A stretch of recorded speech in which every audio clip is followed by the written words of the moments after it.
नमस्कार सभी साथियों को नमस्कार। राधे राधे, जय श्री कृष्णा, राम राम। सभी प्यारे साथियों का उत्कर्ष ऐप की ऑनलाइन क्लासेज में हार्दिक स्वागत व अभिनंदन है। दोस्तों राजस्थान कला संस्कृति और कला संस्कृति के संबंध में अपन चर्चा कर रहे हैं। राजस्थान के प्रमुख लोकगीतों के, राजस्थान के प्रमुख लोकगीत। देखिएगा, लोकगीत के बारे में काफी कुछ बातचीत तो अपन कर चुके थे, बाकी बातचीत अब अपन करते हैं। हाँ भाई, गुड्डी गोदारा, ज्योतिष, राहुल माथुर, महान चौधरी, हीरा पुखराज, रमेश बेनीवाल, सबको एक साथ ही गुड इवनिंग, नमस्कार, राधे राधे, जय श्री कृष्णा। सभी का उत्कर्ष के इस डिजिटल प्लेटफॉर्म पर उत्कर्ष ऐप की ऑनलाइन क्लासेज में आप सबका हार्दिक स्वागत व अभिनंदन है। अब लोकगीत के ऊपर अपन चर्चा कर रहे हैं। पिछली क्लास में अपने लोकगीत में मैंने कहा कि 10-15 गीत और बच गए हैं। ज्यादातर गीत तो मैंने लिखवा देते, और वैसे गीत है जो वन लीनियर गीत है, अगर आप पढ़ोगे तो भी याद हो जाएंगे। इसलिए इस टॉपिक पर जितने महत्वपूर्ण प्रश्न बन सकते थे उतने तो मैंने लिखवा दिए। अब एक्स्ट्रा लिखवा रहा हूं, वो आपको याद रहे तो अच्छी बात है, नहीं तो और भी अच्छी बात है। लेकिन लोक गीतों के बारे में पहले मैंने गला फाड़ फाड़ करके कहा का 4 बातें विशेष रूप से याद रख लेना। वो चारों परिभाषा, बड़ा पेपर होगा तो निश्चित रूप से लोकगीत का सीधा प्रश्न नहीं आएगा। बड़ा पेपर होगा तो लोकगीत का प्रश्न टेढ़ा मेढ़ा ही आएगा, और टेढ़ा मेढ़ा अगर आएगा तो आपको भी थोड़ा टेढ़ा मेढ़ा बनना पड़ेगा। दोस्तों गुरुजी, गीत और कितने दिन चलेंगे? आज गीत अभी थोड़ी देर में समाप्त कर देंगे, 20-25 मिनट में। उसके पश्चात लोक वाद्य यंत्र अपन पढ़ेंगे और फिर लोक गीत, क्योंकि लोक गीत के अभी मैं प्रश्न करवाऊंगा तो थोड़े से प्रश्न है, इसलिए लोक गीत और लोक वाद्य यंत्र पढ़ करके लोक वाद्य यंत्र और लोक गीत दोनों के विगत परीक्षाओं में आए हुए प्रश्नोत्तर अपन एक साथ सोल्व करेंगे। तो लोक गीतों में कुछ एक गीत बच गए, उनकी मैं शुरुआत कर देता हूं। देखना, लोक गीतों में एक गीत बच गया था मोरिया। बताओ एक गीत कौन सा बच गया था? मोरिया गीत।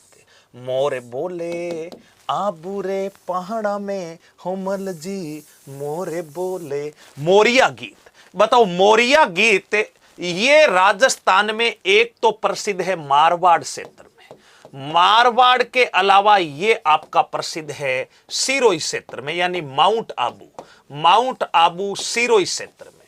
तो मोरिया गीत मारवाड़ और सिरोही क्षेत्र का प्रसिद्ध है। बताओ कब गाया जाता है? गीतों के संदर्भ में मैंने पहले ही आपको कहा था, गीत किस स्थान का प्रसिद्ध है और किस अवसर पर गाया जाता है। इन 2 प्रकार की परीक्षाओं में आपके 2 प्रकार के तरीके से परीक्षा में प्रश्न पूछा जाता है। तो मोरिया गीत कब गाया जाता है? एक कन्या जिसकी सगाई हो चुकी है लेकिन विवाह में देरी है, विवाह में क्या है? देरी। तब वो कन्या ये गीत गाती है कि अब विवाह का समय हो गया, विवाह कर दीजिए। यानी सगाई के पश्चात विवाह में हो रही देरी के लिए ये गीत गाया जाता है। वह कन्या गीत गाती है जिसकी क्या हो चुकी है? सगाई, लेकिन अभी तक क्या नहीं हुआ है? विवाह नहीं हुआ है। तो यहां पर लिख सकते हैं सगाई के पश्चात, सगाई के पश्चात, सगाई के पश्चात विवाह में देरी हेतु, विवाह में देरी हेतु गाया जाने वाला गीत, गाया जाने वाला गीत। यानी विवाह नहीं हुआ है, अभी केवल और केवल क्या हुई है? सगाई। तो वो कहलाता है मोरिया। मित्रों, मोरिया के बाद पपैया। नंबर 2 पर जो गीत परीक्षा की दृष्टि से आपसे पूछा जाएगा, पपैया। पपैया गीत पूरे राजस्थान में गाया जाता है। और पपैया गीत कब गाया जाता है? मोरिया गुरुजी कोई मास में भी गाते हैं, सावन मास में भी गाते हैं, बिल्कुल सावन मास में भी गाते हैं। पपैया गीत गाया जाता है, एक विवाहित युवक है और एक अविवाहित कन्या है। विवाहित युवक है और अविवाहित कन्या है। ये अविवाहित कन्या विवाहित युवक से प्रेम करती है और विवाहित युवक को उपवन में यानी बाग बगीचे में मिलने के लिए बुलाती है, लेकिन विवाहित युवक कह देता है सॉरी, यानी विवाहित युवक जाने से मना कर देता है। तब वो अविवाहित कन्या उस विवाहित युवक की पत्नी को गाली देती है कि मर्जन थारी, तो वो पत्नी को संबोधित करते हुए एक गीत गाती है। तो उस गीत का नाम है पपैया। इसमें पतिव्रता पत्नीव्रता पति का उल्लेख है। देखो आपने नाम सुना होगा पतिव्रता पत्नी, नाम सुना है पत्नी, अपने पतिव्रता पत्नी, पतिव्रता पत्नी, लेकिन इसमें पत्नीव्रता पति का बताओ क्या है उल्लेख है, यानी वो विवाहित युवक है, कहता है कि नहीं मैं विवाहित हूं। मित्रों, वो पत्नीव्रता होने का प्रमाण इस गीत में दिया जाता है। तो यहां से आपसे प्रश्न पूछा जाएगा, अविवाहित कन्या व विवाहित युवक के प्रेम का वर्णन। अविवाहित कन्या और विवाहित युवक के प्रेम का वर्णन। तो यहां पर ध्यान रखना, अविवाहित कन्या, अविवाहित कन्या, अविवाहित कन्या, कन्या कैसी है? अविवाहित, लेकिन युवक कौन है? विवाहित है। अविवाहित कन्या एवं विवाहित युवक के, एवं विवाहित युवक के प्रेम का वर्णन। विवाहित युवक के प्रेम का जो वर्णन किया जाता है, ये प्रेम का वर्णन किस गीत में है भाई? आपके पपैया गीत में है पर प्रेम का वर्णन। और एक बिंदु आप यहां पर और भी लिख सकते हो, पत्नीव्रता पति का प्रमाण। पत्नीव्रता पति, पतिव्रता पत्नी तो अपने खूब सुना है, पत्नीव्रता पति का प्रमाण इस गीत में दिया जाता। प्रमाण इस गीत में उपलब्ध, इस गीत में उपलब्ध। तो ये दो बातें आपको पक्षियों के गीतों के नाम पर याद रखनी है। ध्यान रखो, मोरिया हो गया, सगाई हो गई है लेकिन विवाह नहीं हुआ है, तब गाया जाता। मारवाड़ सिरोई, इसके अलावा हाड़ौती भी आप कर सकते हो। इसके अलावा पपैया हाड़ौती क्षेत्र में भी गाया जाता है, मारवाड़ में भी गाया जाता है। फटाफट ये दो गीत उतार लो, उसके बाद आगे चलते हैं। सर अगला टॉपिक कौन सा होगा? अगला टॉपिक राजस्थान के लोक वाद्य यंत्र होंगे। ठीक है, रेनू कह रही है सर संतों के सिद्धांत, अरे 4 सिद्धांत आज लिखवा दूंगा, लोक वाद्य यंत्र पूरे होते ही लिखवा दूंगा। मौर्य गीत हाड़ौती बताया है, लिख दिया भाई हाड़ौती, ठीक है, ये हाड़ौती।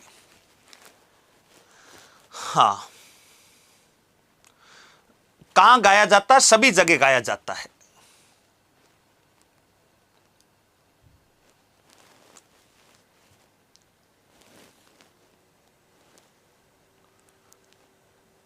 सर चिरमी, चिरमी भी आएगा अभी। चिरमी राजा लाचा रे वारी जाऊं चिरमी सा, चिरमी भी आएगा अभी, चिरमी भी आएगा।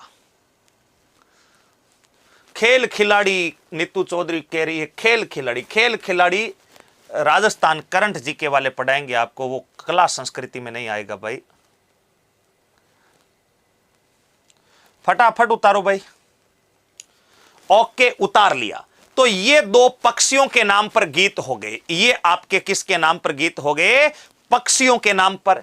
अगला गीत आपको ध्यान रखना है मित्रों, अगला जो गीत है उस गीत का नाम है लीलगर। गीत का नाम है लीलगर, और लीलगर गीत ये गाया जाता है सेकावाटी क्षेत्र में। लीलगर गीत जो ये आपका गाया जाता है, ये बताओ किस क्षेत्र में गाया जाता है? सेकावाटी क्षेत्र में। लीलगर गीत कौन सा होता है गुरुजी? इस गीत के अंदर, लीलगर गीत के अंदर ध्यान रखना, लीलगर गीत में एक तो संयुक्त परिवार का वर्णन है। संयुक्त परिवार, संयुक्त परिवार प्रथा का वर्णन, संयुक्त परिवार का, संयुक्त परिवार का वर्णन। यह है आपके संयुक्त परिवार का वर्णन करने वाला गीत लीलगर। इसमें एक जॉइंट फैमिली का उल्लेख है। कैसे है जॉइंट फैमिली का उल्लेख है मित्रों? जॉइंट फैमिली का उल्लेख इस प्रकार है, आपने गीत सुना होगा। गीत किस प्रकार से गाया जाता है? अल्लाह पल्ला पर दादर मोर रंगे दे, मोर रंगे दे रे माने ओजू रंगे दे, मारी जिठानी के हो मारी जिठानी के दाई कोनी आयो रे, लील गरे और रंगे दे, जेठ जी रंगायो माने पीलो पोमचो, मारी जिठानी के ओहो हो मारी जिठानी के दाई कोनी आयो रे, लील गरे और रंगे दे। और रंगे दे रे माने ओजू रंगे दे, देवर जी रंगाई माने पल्ला वाली पोपची, मारी दिवरानी के एह मारी दिवरानी के दाई कोनी आयो रे लील गारे और रंगे दे। यानी यहां पर एक महिला कह रही है जेठ जी रंगायो पोमचो, देवर रंगायो पोमचो, ससुरा जी लाया ये, सासू लाई ये। यानी यहां पर पूरे एक संयुक्त परिवार की प्रथा का बताओ क्या होता है, वर्णन होता है। और ये गीत आपके किस क्षेत्र में गाया जाता है, ये गाया जाता है शेखावाटी क्षेत्र में। तो यहां पर संयुक्त परिवार प्रथा का बताओ क्या होता है, वर्णन होता है। तो ऐसा गीत बताओ कौन सा गीत होता है, लीलगर गीत होता है। मित्रों, लीलगर गीत के पश्चात अगला गीत चिरमी। चिरमी राजा लाचारे वारी जाहूं चिरमी सा। बताओ चिरमी जो है, चिरमी गीत कब गाया जाता है? यह गाया जाता है एक महिला द्वारा अपने ससुराल में बैठ करके पीहर जाने की प्रतीक्षा में, अपने ससुराल में बैठकर अपने पिता व अपने भाई की प्रतीक्षा में। ध्यान रखना, पीहर जाने के लिए जो गीत गाया जाता है वो चिरमी। भाई कोई महिला राजस्थानी संस्कृति के अनुसार ससुराल में रहती है, वो अपने पीहर जाएगी तो लेने कौन आएगा? या तो उसका भाई आएगा या उसका कौन आएगा? पिता आएगा। तो भाई व पिता की प्रतीक्षा में पीहर जाने के लिए गीत गाया जाता है। तो एक लाइन लिख देता हूं, यह गीत महिला द्वारा अपने भाई व पिता की प्रतीक्षा में, अपने भाई व पिता की प्रतीक्षा में, भाई व पिता की प्रतीक्षा में पीहर जाने हेतु गाया जाता, पीहर जाने हेतु गाया जाता, पीहर गाने हेतु गाया जाता। नेक्स्ट, चिरमी के पश्चात मित्रों अगला जो गीत है वो आपका हो जाएगा, लीलगर हो गया, चिरमी हो गया, इसके अलावा हो जाएगा संगमा। ये संगमा गीत बस एक बिंदु याद रख लेना, संगमा गीत राजस्थान में एक मृत्यु के अवसर पर मेवाड़ क्षेत्र में गाया जाता है। ये मृत्यु के समय मैंने लिखवाया नहीं था, ये एक मरसिया है, ये एक मरसिया है। मरसिया का अर्थ होता है मृत्यु के समय गाया जाने वाला गीत, और ये आपके मेवाड़ क्षेत्र में गाया जाता है। मेवाड़ क्षेत्र में आदिवासियों में प्रचलित गीत, आदिवासियों में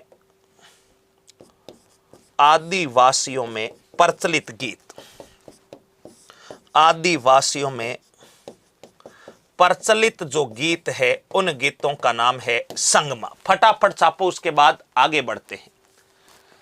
हाँ, लोक कलाएं अलग टॉपिक है क्या? हस्तकला के साथ ही पढ़ ली है अपने लोक कला। सर बीएसटीसी का एग्जाम 31 अगस्त, जो डेट आएगी वो मैं बता दूंगा। आप कुछ फला डेट की, जिनका डेट ही नहीं आई उनकी मैं कैसे बताऊं? मैं तो घोषित करूंगा नहीं परीक्षा की तिथि क्या होगी, जब आएगी तब बताएंगे। कुछ कह रहे हैं फला की आरएस की एग्जाम डेट कब है? भाई अब आरएस की अभी आरपीएससी ने 4 अगस्त से फॉर्म भरने शुरू हुए हैं, आरपीएससी जारी करेगी तभी बताऊंगा ना कब है। तो जब भी होगी आपको बता दूंगा मैं। नीम की निम्बोड़ी माने खारी लागे। राजेश क्या बात हो गई, नीम की निम्बोड़ी खारी क्यों लागे? भाई नीम की निम्बोड़ी तो बड़ी मीठी होनी चाहिए पकने के बाद। विपिन कह रहा है एक दिन राजस्थानी गीतों का कवि सम्मेलन कर दो। कर देंगे, आप नौकरी लग जाओ, पूरे दिन भर गीत गाता ही रहूंगा मैं, बस नौकरी लगो आप।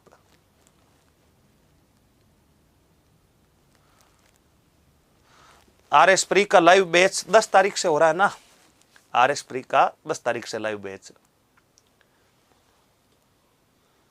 फटाफट से उतारो भाई। ओके ओके, डन डना डन डन। यहां तक सबने उतार लिया तो उसके बाद आगे चलते हैं। लोक देवताओं में 15 जी के बारे में नहीं बताया जी। 15 जी बताए तो था भाई, 15 जी जैसलमेर में तोतले बच्चों के देवता, 15 जी जैसलमेर में तोतले बच्चों के देवता। सर पटवारी तो फिक्स है ना? हाँ पटवारी फिक्स है भाई, पटवारी फिक्स है, चिंता मत करो, पटवारी फिक्स है। अगले गीतों की तरफ आ जाओ।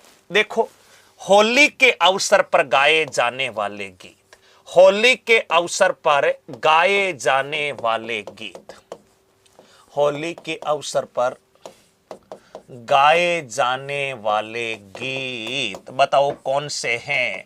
होली के अवसर पर गाए जाने वाले गीतों में नाम आएगा, एक आएगा फाग। बताओ गीत का नाम क्या है? फाग। एक का नाम है धमाल और एक का नाम है रंगीला। बताओ गीत का नाम क्या है? रंगीला। गीत का नाम है चंगिया। बस याद रखना, ये पूरे राजस्थान में गाए जाते हैं। एक है लश्कारिया, गीत का नाम है लश्कारिया। ये सारे के सारे गीत है, सारे के सारे पूरे राजस्थान में गाए जाते हैं। और ये पांचों गीत किस अवसर पर गाए जाते हैं? होली के अवसर पर गाए जाते हैं। ठीक है, इधर मैं लिख देता हूं दीपावली के अवसर पर गाए जाने वाले गीत। दीपावली के अवसर पर कौन से गीत गाए जाते हैं? दीपावली के अवसर पर गाए जाने वाले गीत, गाए जाने वाले गीत बताओ कौन से होते हैं?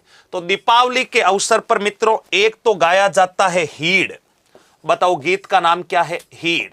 एक है मित्रों हरणों, हरणों गीत, इसको लोवड़ी भी कहते हैं। हरणों गीत के अलावा बताओ लोवड़ी। दीपावली के ऊपर छोटे बच्चों द्वारा घर घर घूमते हुए पैसे एकत्रित करते हुए, यहां पर लिख सकते हैं पैसे एकत्रित करते हुए, पैसे एकत्रित करते हुए गाए जाते, गाया जाता। तो ये हो गया आपका दीपावली का। एक हो गया मित्रों नंदना, नंदना हरणों और हीड़, ये दीपावली के अवसर पर। फाग धमाल रंगील, इसके अलावा चंगिया, ये गे गाय वाला है भाई, गे गाय वाला। चंगिया, चंगिया लश्कारिया। फटाफट यहां तक उतारो, उसके बाद आगे चलते हैं। फटाफट उतारो भाई। खुश रहो पदम राजपूत जी, खुश रहो, फलो फूलो, हंसो कूदो खेलो, मस्त रहो। फटाफट से उतार लो भाई।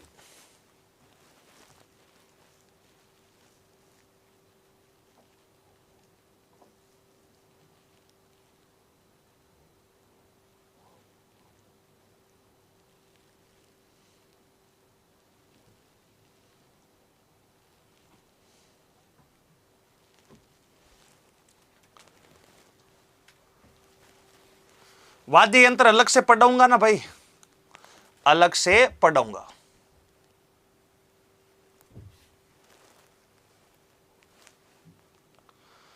सर सब इंस्पेक्टर का एग्जाम 13, 14, 15 को होगा ना? पक्का 100% राजेश जी, 13, 14, 15 को ही होगा और बहुत अच्छे से एग्जाम होगा। सब इंस्पेक्टर का एग्जाम बहुत अच्छे से 13, 14, 15 को होगा।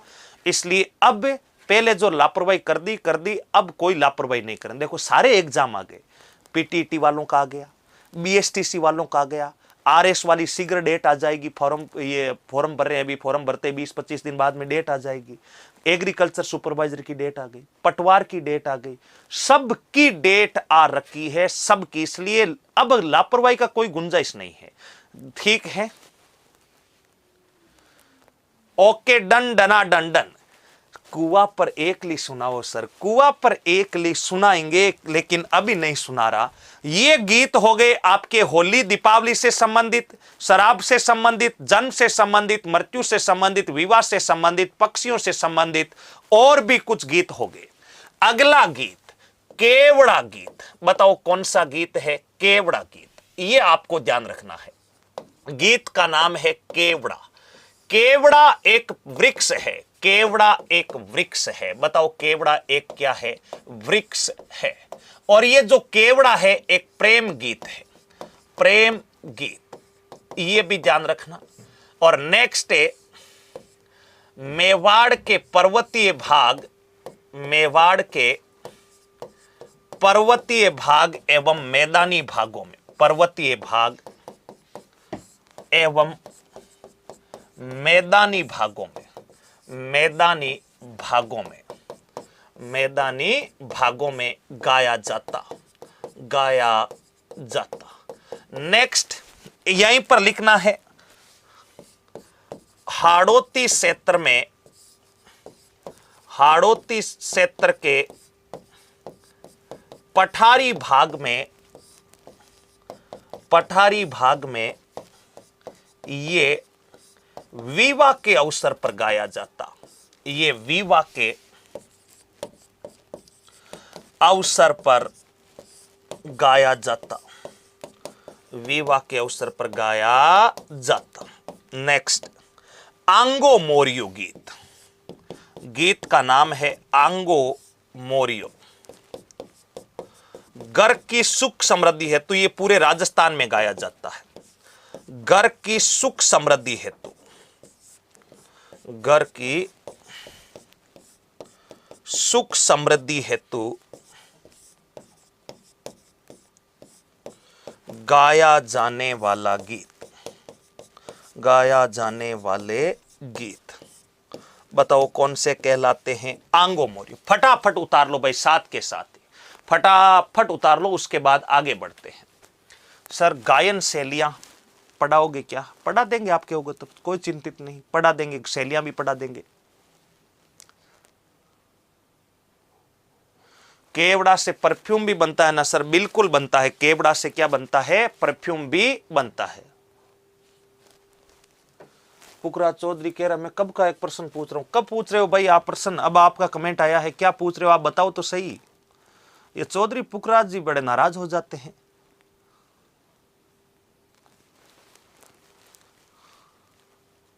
गुरुजी, मोरिया गीत में अविवाहित कन्या शादी में देरी हो जाती इसलिए गाती है।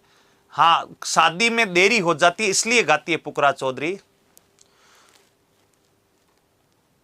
सर आपका आशीर्वाद रहा तो नौकरी लग जाएंगे। अरे हमारा तो आशीर्वाद आपके ऊपर हमेशा है, चिंता ही मत करो आप तो बस पढ़ो। तो यहां तक सब ने उतार लिया। तो बताओ, ये थे राजस्थान में जितने भी महत्वपूर्ण गीत। अब छोटे मोटे 5-4 गीत और रह जाते हैं, उनमें ज्यादा कोई दिक्कत वाली बात नहीं। जैसे लोरी बच्चे को सुलाते समय गाया जाता है, पटेलिया बिचिया पर्वतीय गीत है। इनको बताओ, और तो लिखवाने को तो मैं 200 गीत और लिखवा दूंगा, लेकिन आप बताओ आगे के 100-200 गीत और लिखने हैं या जितने महत्वपूर्ण गीत है वो सारे यहां पर। मेरे दृष्टि से तो इन्हीं गीतों में से कोई आपका प्रश्न बनेगा। जन्म, मृत्यु, विवाह, इन गीतों का याद रखना। पक्षियों के नाम के गीत, विरह गीत मैंने आपको सारे लिखवा दिए। और भी कोई गीत बचता है तो अपन डायरेक्ट इनडायरेक्ट कभी गाते गाते मिल लेंगे। तो फटाफट से बताओ क्या करना है। केवड़ा उदयपुर में है, बिल्कुल केवड़ा उदयपुर में है, मनदीप कह रहा है। बहुत बढ़िया। हाथ सही हो गया क्या? नहीं, अभी थोड़ा सा दर्द कर रहा। फटाफट बताओ आगे क्या करना है। उसके बाद लोक वाद्य यंत्र का अध्याय, छोटे छोटे गीत और है, उनसे प्रश्न बनने की संभावना ना के बराबर है। उनसे प्रश्न बनाने की संभावना ना के बराबर है। हालांकि ख्याल में कोई नहीं, कोई दिक्कत नहीं, ओनली इंपॉर्टेंट। ठीक है, जितने भी महत्वपूर्ण गीत थे उनका यहां पर विधि विधान से लोक गीतों का क्या होता है भाई, समापन। परीक्षा की दृष्टि से जितने भी महत्वपूर्ण गीत हो सकते, और मैं कह रहा हूं कम से कम 300 गीत और मिल जाएंगे। लेकिन इन गीतों को अगर आप पढ़ लोगे, और भी अगर समय मिलता है तो बाकी को भी देखना है। आप एक लाइन में समझ जाओगे कौन सा गीत क्यों गाया जाता है। लोरी गीत अब मैं लिखवाऊंगा, 2 मिनट का समय खराब होगा, इसलिए इन पर कोई ज्यादा आपको दिमाग लगाने की जरूरत नहीं होती। हमसीडो लिखवा दिया, हमसीडो नहीं लिखवाया क्या? फटाफट हमसीडो नहीं लिखवाया तो एक लिख लेना भाई, हमसीडो। हमसीडो बीलों का युगल गीत है। हमसीडो लिखवा दिया होगा शायद, मेरे हिसाब से बीलों का युगल गीत है। बीलों का युगल गीत कौन सा है आपका? हमसीडो। काफी कमेंट आ रहे हैं सर हमसीडो, लिख लेना। बीलों का युगल गीत है आपका कौन सा? हमसीडो। ओके, अब लोक गीतों के पश्चात मित्रों कुछ बातें मैं आपको और बता देता हूं जो आपको याद रखनी है। संगीत जीवी जातियों में 2 जातियां आपको याद रखनी है, एक तो लंगा और एक आपको ध्यान रखना है मांगणियार। इनके बारे में थोड़ी सी बातें याद रखना, लंगा और मांगणियार के बारे में भाई। 2-2 चर्चा, क्योंकि लोकगीतों से ही संबंधित है। लोकगीतों को जीवित रखने, लोकगीतों को आगे बढ़ाने, संत संप्रदाय के सिद्धांत भी लिखवा देना गुरुजी, कल पक्का लिखवा देंगे, आप चिंता मत करो। 4-6 सिद्धांत अभी लिखवा दूंगा, चिंता मत करो। पहले इधर समझो लंगा और मांगणियार। तेजा गीत कब गाया जाता है? तेजा गीत गाया जाता है भाई बरसात के कृषक खेत पर कार्य करते समय तेजा गीत गाया जाता। पीपली गीत कब गाया जाता? वीरहिणी द्वारा वर्षा ऋतु में गाया जाता। रेखा जी ऐसे साधारण से गीत है। ओके सर, दुर्ग पढ़ा देना प्लीज। ठीक है भाई, मैं लोक गीत के बाद ये लोक वाद्य यंत्र वाला टॉपिक पहले शुरू कर देता हूं, फिर ये पूरी अध्याय समाप्त हो जाएगी, उसके बाद आप कहोगे तो दुर्ग पढ़ा देंगे। तो ठीक है, लंगा और मांगणियार के बारे में समझो। लंगा और मांगणियार के बारे में, लंगा कौन है? लंगा का संबंध भी पश्चिमी राजस्थान से है। लंगाओं का संबंध भी बताओ कहां से है? पश्चिमी राजस्थान से। और मांगणियार जाति का संबंध भी बताओ कौन से राजस्थान से है? पश्चिमी राजस्थान से। ये अपने को ध्यान रखना है। लंगाओं का मूल स्थान माना जाता है बड़नावा बाड़मेर। लंगा जाति का जो मूल स्थान माना जाता है वो है बड़नावा बाड़मेर। आप कहेंगे गुरुजी लंगा और मांगणियार है क्या, ये तो बताओ। मित्रों, लंगा और मांगणियार दो संगीत जीवी जातियां हैं। संगीत जीवी जातियां हैं। लंगा जाति है, मांगणियार जाति है। कौन सी जाति है अभी बता रहा हूं।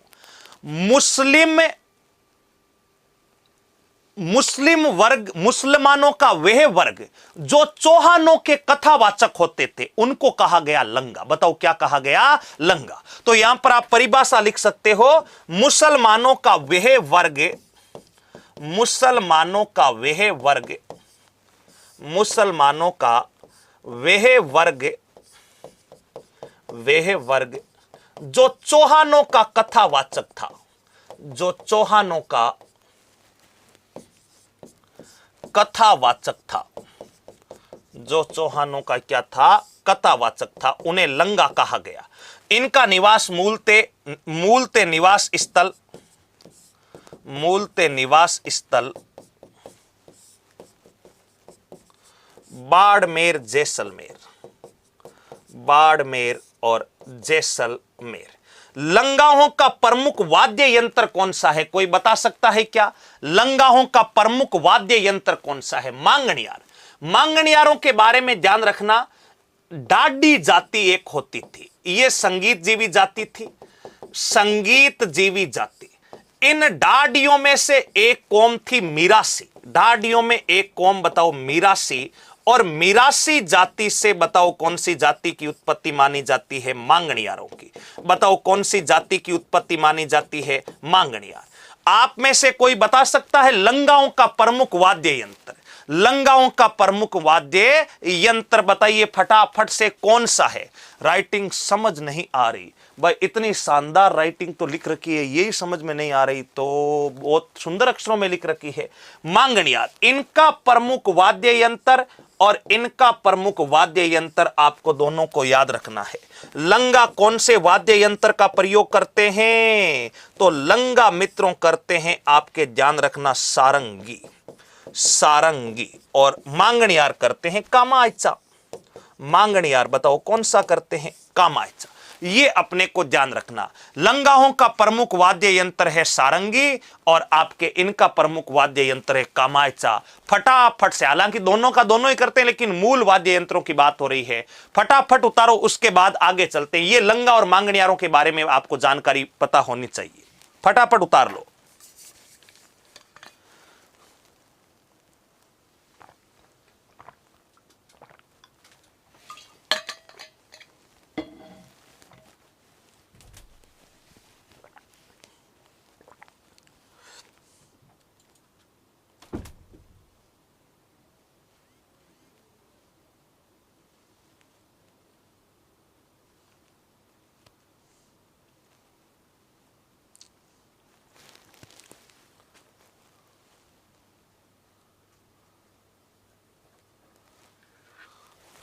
राम रतन क्या कह रहा है? सर जी आज वाली एमसीक्यू वाली क्लास में, एसआई वाली क्लास में सारे मेरे रैंक, सारे क्वेश्चन सही थे, रैंक क्यों शो नहीं हो रही?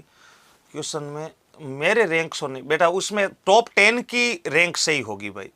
राजेश कह रहा मैं बनूंगा सर जी पक्का थानेदार। बहुत बढ़िया भाई, बहुत ही बढ़िया।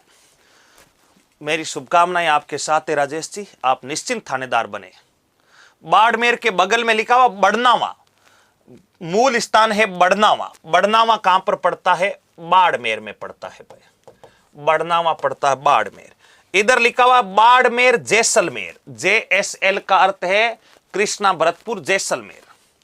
करण जी अभी नहीं आई है वन रक्षक वनपाल की एग्जाम डेट, आएगी तो मैं आपको अपने आप ही बता दूंगा। ढाडी के आगे संगीत जीवी जाति, संगीत जीवी जाति यानी संगीत से प्रेम करने वाली।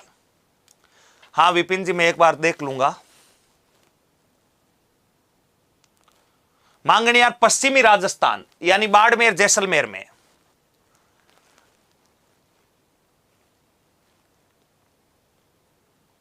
बड़नावा बाड़मेर में है, बड़नावा बाड़मेर। फटाफट उतारो भाई।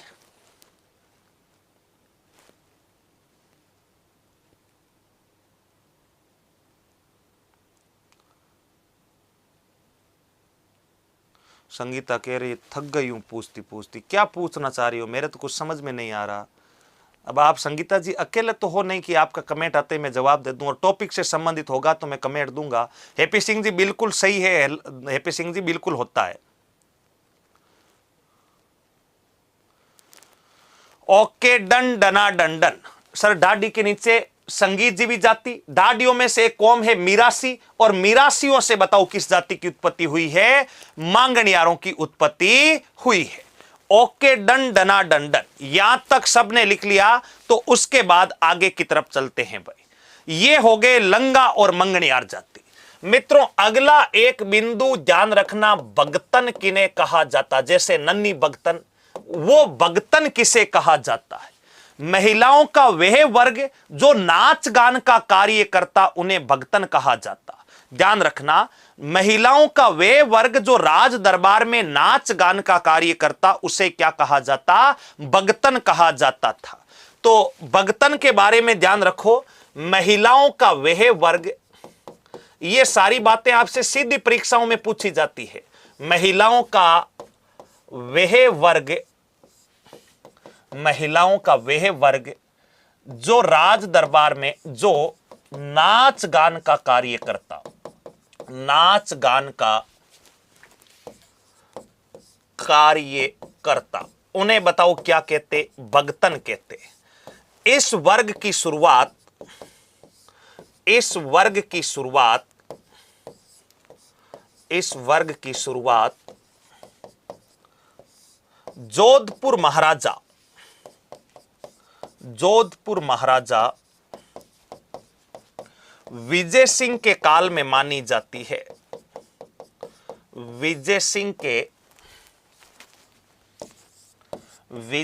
के काल में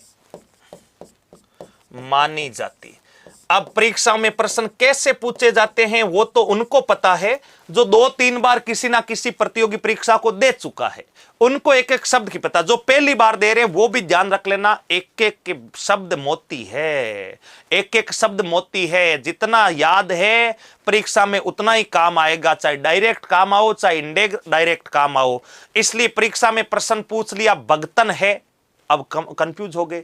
तो महिलाओं का वे वर्ग जो राज दरबार में नाच गान का कार्य करती क्या कहलाती? भगतन कहलाती। तो ये इस वर्ग की शुरुआत जोधपुर महाराजा विजय सिंह के काल में हुई थी। और लेकिन मित्रों ध्यान रखो, कोई ऐसी कन्या जो राज दरबार में नाच गान का कार्य करती और बाद में उस कन्या का मान लो विवाह हो जाता किसी के साथ, और विवाह के बाद में उसने नाच गान का कार्य छोड़ दिया, तो फिर वो कन्या क्या कहलाएगी? तो उस कन्या को कहा जाता पातुर। बताओ उस कन्या को क्या कहा जाता? पातुर। तो यहां पर लिख सकते हो, पातुर की परिभाषा भी आपसे पूछी जा सकती है। और खास तौर से जो आरएस की तैयारी कर रहे हैं उनसे तो ये प्रश्न इंटरव्यू में पूछे जाते हैं। राजस्थान की कला संस्कृति आरएस के इंटरव्यू में सबसे ज्यादा पूछी जाती है, ध्यान रखना। कला संस्कृति आरएस के इंटरव्यू में ऐसे प्रश्न ज्यादा पूछे जाते हैं, और खास तौर पर किसी जाति वर्ग समाज से संबंध रखने वाली शब्दावली, किसी भी समाज का हो किसी भी जाति का हो, उनसे संबंध किसी शब्दावली का है। जैसे अलग अलग जातियों में अलग अलग रिवाज है, अलग अलग प्रथाएं हैं। तो आप मान लीजिए गए बोले गुर्जर है, गुर्जर है तो बताओ गुर्जर में प्रचलित कोई प्रथा हो गई, कोई रिवाज हो गया, तो वो निश्चित रूप से आपसे पूछेगा। आपका नाम मान लीजिए आरएस के इंटरव्यू में आप गए और आपका नाम वहां पर पहले से लिखा हुआ है रोहित गुर्जर, तो आपसे वो जाते ही गुर्जर जाति के बारे में और देवनारायण जी के बारे में पहला प्रश्न करेगा इंटरव्यू करता। 100% ये बात है। आप मान लीजिए राजपूत है तो राजपूत समाज से संबंधित जो भी रीति रिवाज, आपके जो भी रीति रिवाज प्रथाएं जो भी हर समाज में प्रचलित होती है उनके बारे में वो प्रश्न करेगा। जाट है तो जाट से करेगा। तो ये बातें आपको विशेष रूप से याद रखनी होती है। पातुर, बगतन वर्ग की वह महिलाएं, बगतन वर्ग की वह महिलाएं, बगतन वर्ग की वह महिलाएं, वह महिलाएं जो नाच गान का कार्य नहीं करती, जो नाच गान का कार्य नहीं करती, नाच गान का कार्य नहीं करती, उन्हें बताओ क्या कहा जाता है? पातुर कहा जाता है। फटाफट छापो, उसके बाद आगे चलते हैं। लंगा के प्रमुख कलाकार सब आएंगे, रुक जा।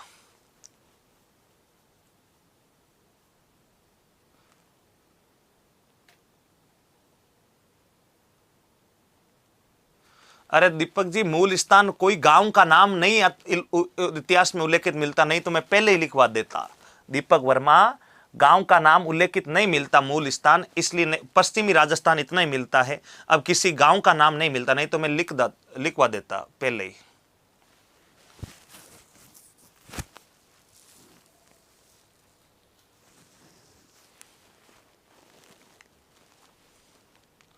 बगतन है या बगतन है? श्वेता बोरा पूछ रहे। बगतन है, बगतन।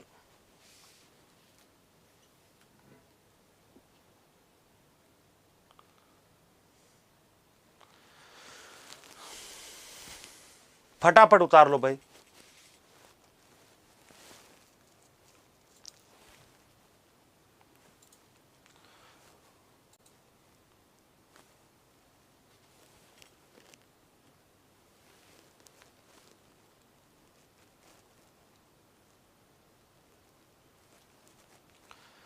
सर, लोक देवता के टॉपिक में पेनोरमा के बारे में गुलाब चंद जी क्या बताना है क्या नहीं बताना वो आप मेरे पे छोड़ दो, अच्छे से मैं बता दूंगा क्या बताना है, कब बताना है, क्या बताना है। सर आप वो बताया नहीं, वो नहीं बताया, मैं सब बता दूंगा।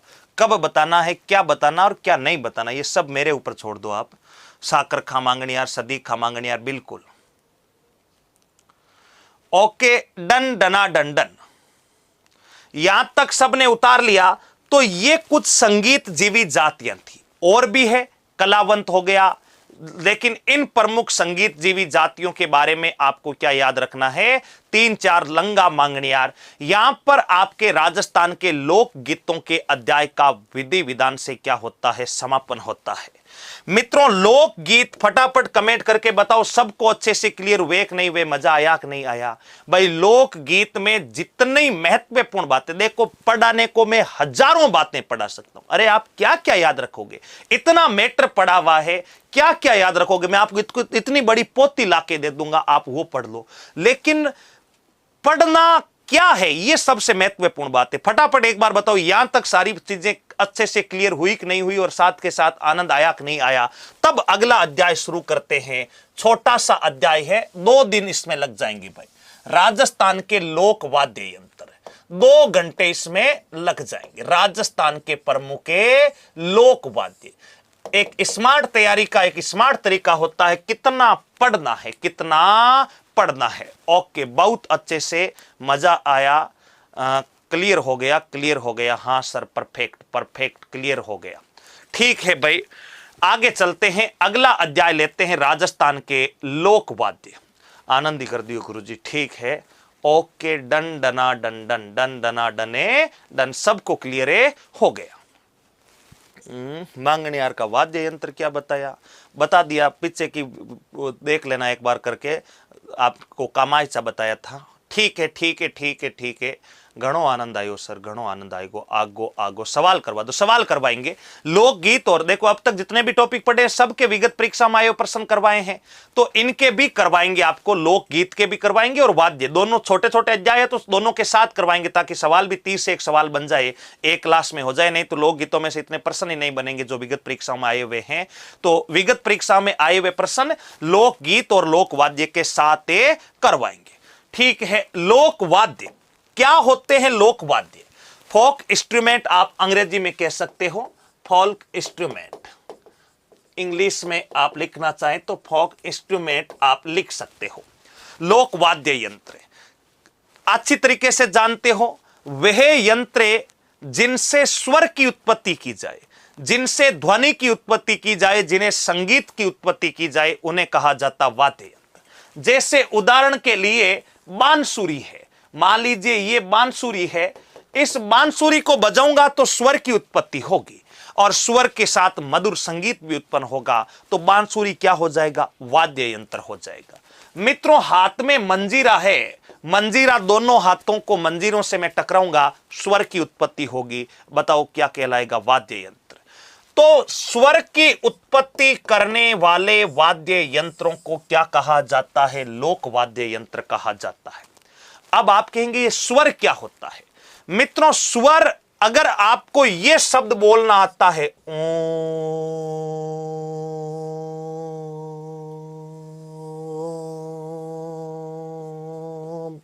यानी ओंकार, ये अगर शब्द आपको बोलना आ गया तो इसमें सारे स्वर आ गए। मुझे भी नहीं बोलना आता पूरा सही तरीके से, लेकिन अगर आपको ये ओम शब्द बोलना आ गया तो समझ जाइए आपको सारे के सारे स्वर जो है वो आपके क्लियर हो जाएंगे। तो ओंकार शब्द से स्वर की उत्पत्ति मानी जाती है ओम शब्द से, और स्वर कंठों से निकलते हैं और कंठों में रहती है मां शारदे। कंठों में कौन रहती है? मां शारदे। इसलिए संगीत की अधिष्ठात्री देवी अगर आपसे पूछ ले तो आप ध्यान रखना सरस्वती को कहोगे। अगर आपसे पूछ ले वाद्य यंत्रों की देवी कौन है, तो वाद्य यंत्रों की देवी बताओ किसको कहा जाता है? सरस्वती को कहा जाता है।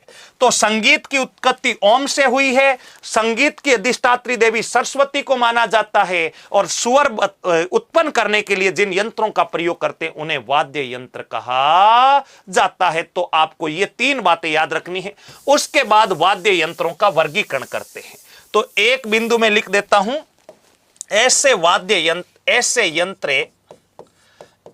यंत्र जिनसे स्वर की उत्पत्ति की जाए, जिनसे स्वर की उत्पत्ति हो, जिनसे स्वर की उत्पत्ति हो, उन्हें बताओ क्या कहा जाता है? लोक वाद्य कहा जाता है। मित्रों, स्वर की उत्पत्ति ओंकार शब्द से मानी गई है। स्वर की उत्पत्ति ओंकार शब्द से मानी गई है, ओंकार शब्द से मानी गई है। और स्वर की अधिष्ठात्री देवी, स्वर की अधिष्ठात्री देवी, स्वर की अधिष्ठात्री देवी मां शारदे यानी मां सरस्वती। सरस्वती, प्रत्येक व्यक्ति के कंठों में सरस्वती का क्या होता है? वास होता है। ठीक है, फटाफट बताओ, फटाफट उतारो। सर आप एक प्रश्न को ऑथेंटिक बुक में देखकर बता सकते हो क्या प्लीज? अरे आप ऑथेंटिक बुक में आपके सामने खड़ा हूं, आप सवाल तो पूछो। सवाल नहीं पूछ रहे, सवाल ऐसे पूछ रहे। राजेश जी आप पूछो, आप अच्छे प्रश्न भी पूछते हो हमेशा, तो पूछिए। कुछ लोग कहते हैं कि सर मैं तो पूछते पूछते दाबगी, अब थे उत्तर ही कौन दो, और प्रश्न काहे पूछे?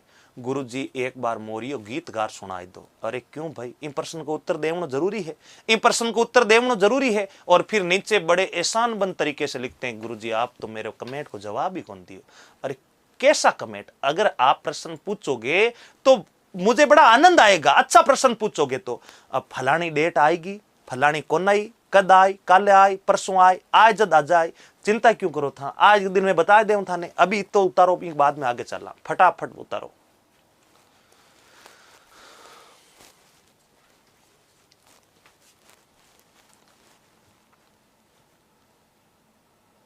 सुधीर शर्मा कह रहे रिप्लाई करो, क्या करूं बता तो हरी सुधीर जी, क्या रिप्लाई करूं?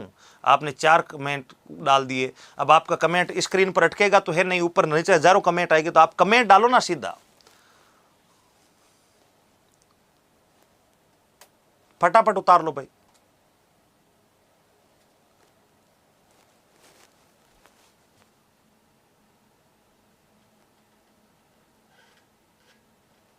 थाली भर के लायो खींचड़ो गीत कौन सा है? ये भाई कर्माबाई ने गाया था संत संप्रदाय में।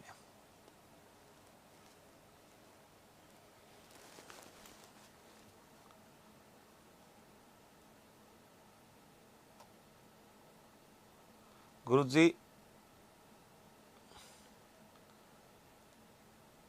मंडोर किले का निर्माण, मंडोर किले का मध्य का अपने प्रारंभिक काल में 8वीं सदी में मांडल के द्वारा करवाया गया।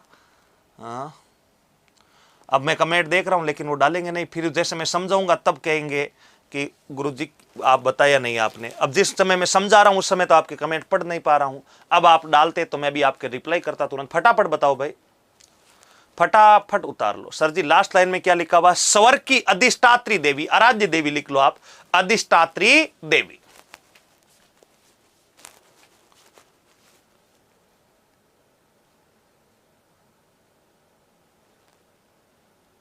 ओके, डन डना डन डन।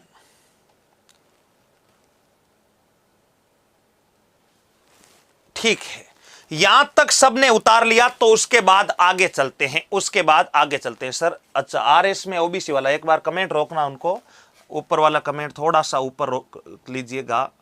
सुधीर जी का एक कमेंट है, थोड़ा सा ऊपर लीजिएगा। हाँ थोड़ा सा ऊपर। हाँ आरएस में कितने क्वेश्चन आते हैं सर? एसआई में कितने क्वेश्चन आते हैं? एसआई में पिछली बार 6 आए थे, 6 से 9 के बीच आ सकते हैं। ठीक है चलो आगे बढ़ते हैं अगले प्रश्न की तरफ।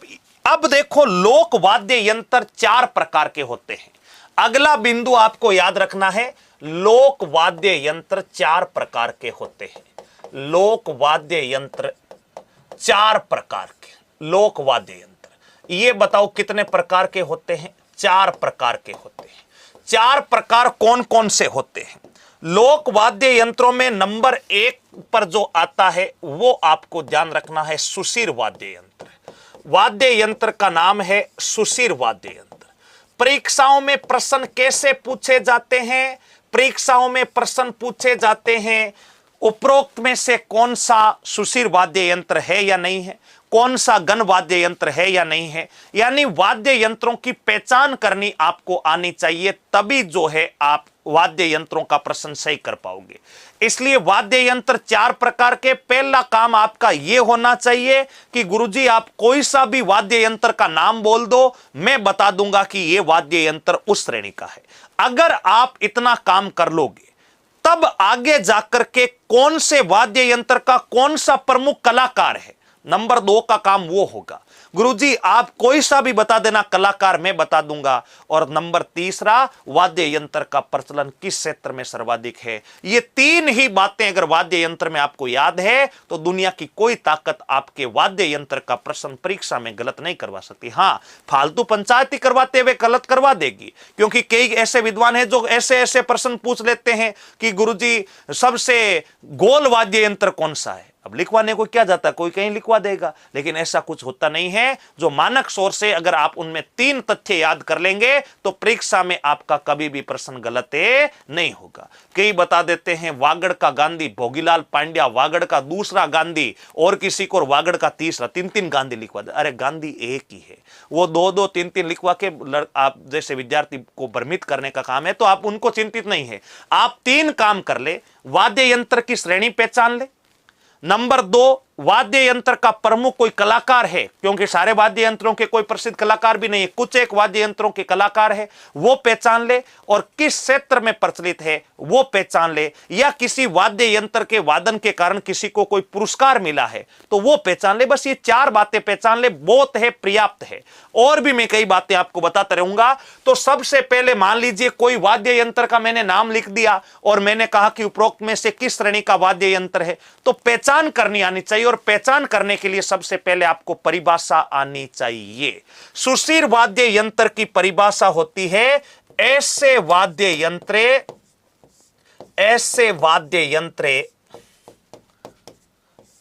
जिनमें स्वर की जिनमें ऐसे वाद्य यंत्र जिनमें स्वर की उत्पत्ति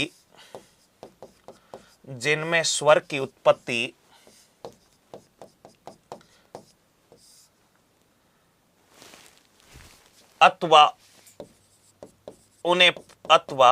फूंक मारकर बजाए, जिनमें स्वर की उत्पत्ति फूंक मारकर की जाए,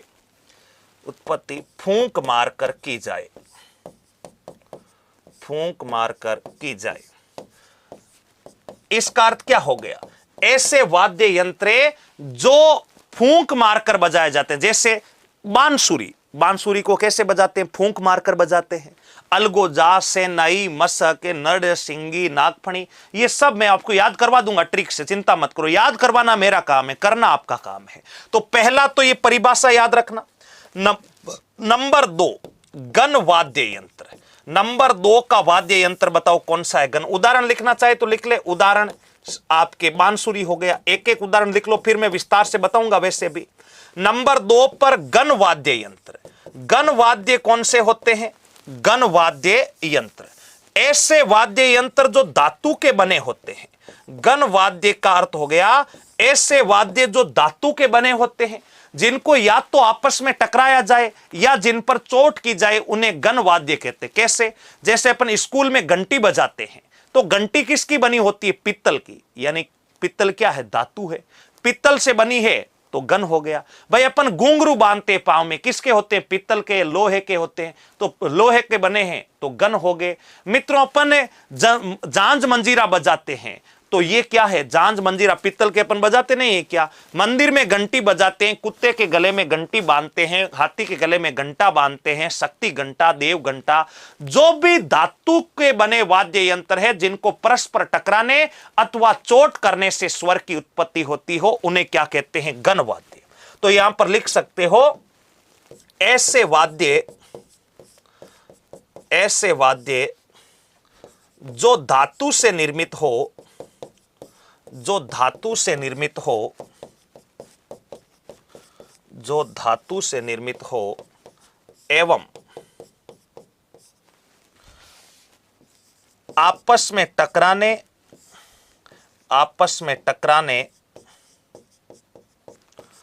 अथवा चोट करने से स्वर की उत्पत्ति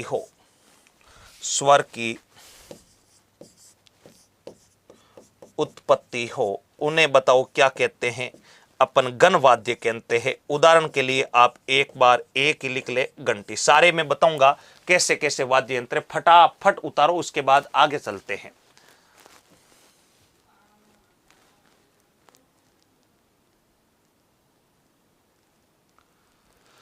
हाँ ठीक है राजेश जी, मैं कर लूंगा कन्फर्म। ठीक है, कल आप याद दिला देना मुझे इतिहास की क्लास में राजेश जी।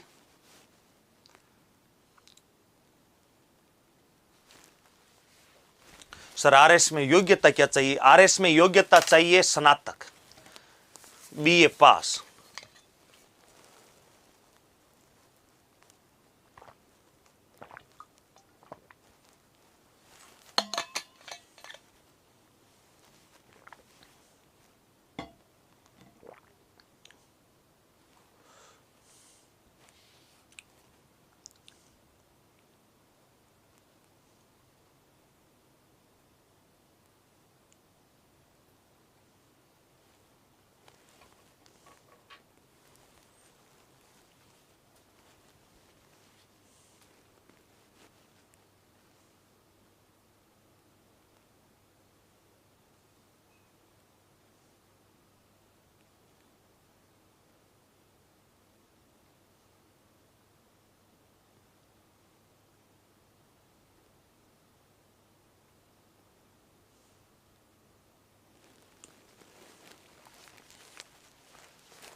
हाँ भाई फटाफट उतारो।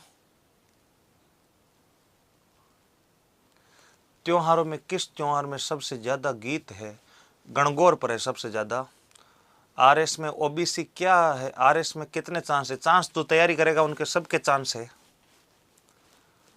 आरएस में बीएससी चलेगी क्या? सब चलेगा। ग्रेजुएशन का अर्थ क्या हो गया? बीए हो, बीएससी हो, बीटेक हो, सब हो।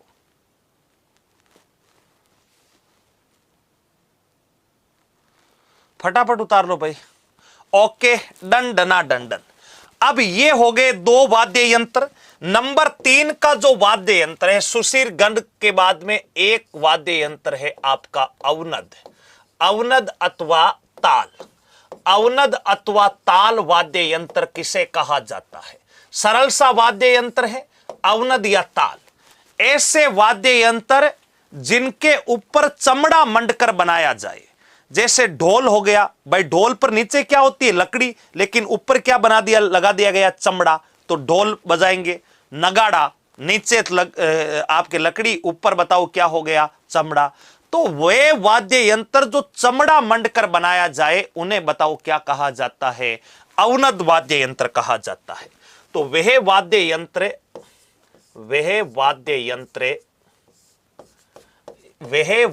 यंत्र जिनका निर्माण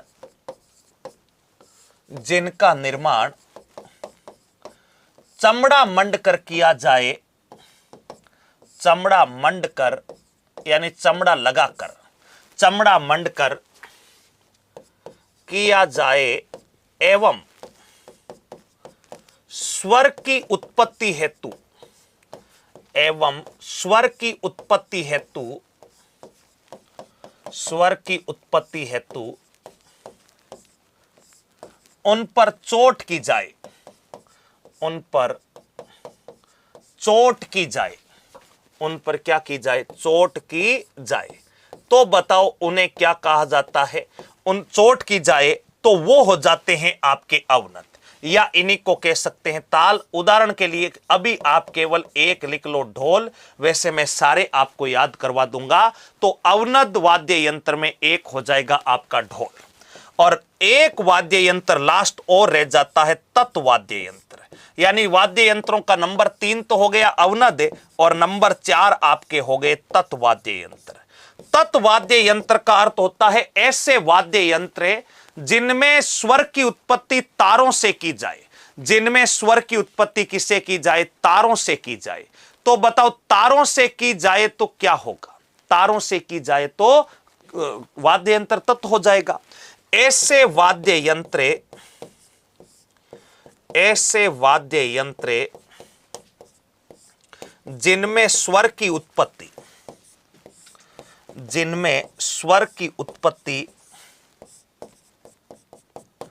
तारों से की जाए, तारों से होती है, उन्हें क्या कहा जाता है? उन्हें कहा जाता है तत्वाद्य।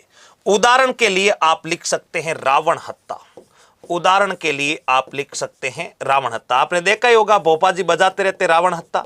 रावण हत्ता परस्पर तार के ऊपर तार टकराने पर जो स्वर उत्पन्न होता है वो होता है आपके तत्वाद्य में रावण हत्ता। अवनद या ताल वे वाद्य यंत्र जिनका निर्माण चमड़े से होता है, जिनको पीटने पर स्वर की उत्पत्ति हो। वह वाद्य यंत्र जिनको फूंक मारकर बजाया जाए सुशीर वाद्य यंत्र, और वह वाद्य यंत्र जो किसी धातु से निर्मित होते हैं उन्हें कहा जाता है आपके घन वाद्य यंत्र। तो ये तो वाद्य यंत्रों का बिल्कुल साधारण सा परिचय था। अब वाद्य यंत्रों के बारे में विस्तार से अपन बातचीत अपनी अगली क्लास में करेंगे। वहां पर वाद्य यंत्र के प्रकार कैसे याद रखने हैं ट्रिक मैं आपको बता दूंगा, और फिर वाद्य यंत्रों के कौन कौन से वाद्य यंत्र के कौन कौन से कलाकार हैं वो अपन सारा देख लेंगे। तो आशा करता हूं कि यहां तक की जितनी भी बात बताई गई है वो आप सबको अच्छे से क्लियर हुई होगी। फिर से अपन मिलेंगे अपनी अगली क्लास में। तब तक के लिए आप सभी प्यारे साथियों को मेरा प्यार भरा नमस्कार, सादर वंदे, राम राम।